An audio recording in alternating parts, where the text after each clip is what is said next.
കാസർഗോഡ് ബേവിഞ്ചയിലെ ദേശീയപാതയിൽ വീണ്ടും മണ്ണിടിഞ്ഞു. സംരക്ഷണ ഭിത്തി റോഡിലേക്ക് ഇടിഞ്ഞു വീഴുകയായിരുന്നു. വീണത് ബസ് സ്റ്റോപ്പിന് മുകളിലേക്കായാണ്. ആ സമയത്ത് ആളില്ലാത്തതിനാൽ വൻ ദുരന്തം ഒഴിവായി. സംഭവത്തിന് പിന്നാലെ പ്രദേശത്ത് നിന്നും ആളുകളെ ഒഴിപ്പിച്ചു. ഗതാഗതം പൂർണ്ണമായി സ്തംഭിച്ചു. മഴയ്ക്ക് ശമനമില്ലാത്തതിനാൽ മണ്ണിടിഞ്ഞ ഭാഗത്ത് നിന്ന് വീണ്ടും ചെറിയ തോതിൽ മണ്ണ് താഴേക്ക് പതിക്കുന്നുണ്ട്. ഇടിഞ്ഞു വീണ മണ്ണ് നീക്കം ചെയ്യലും അപകടകരമാണ്. നീക്കം ചെയ്യാൻ ശ്രമിച്ചപ്പോൾ പലയിടങ്ങളിലും വിള്ളൽ കണ്ടെത്തി. അതിനാൽ മണ്ണ് നീക്കം ചെയ്യൽ താത്കാലികമായി നിർത്തിവെച്ചിരിക്കുകയാണ്. വലിയ അപകടമാണ് തലനാരിഴയ്ക്ക് വഴിമാറിയത്.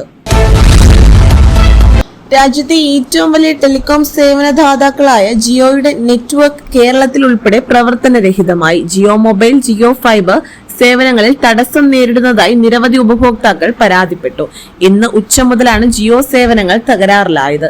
ജിയോ നെറ്റ്വർക്ക് ഡൗൺ ആയതായി സോഷ്യൽ മീഡിയ പ്ലാറ്റ്ഫോമായ എക്സിൽ നിരവധി പേർ പോസ്റ്റ് ചെയ്തിരിക്കുന്നതും കാണാൻ സാധിക്കും. ജിയോയുടെ കോൾ, ഇന്റർനെറ്റ് സേവനങ്ങളാണ് പ്രവർത്തനരഹിതമായത്.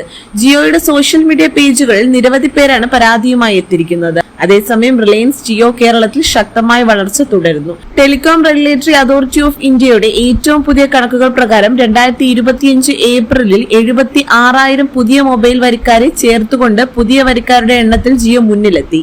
കേരളത്തിലെ മൊത്തം പുതിയ വരിക്കാരുടെ എണ്ണം ഏപ്രിൽ മാസത്തിൽ 1.11 ലക്ഷം വർദ്ധിച്ചു.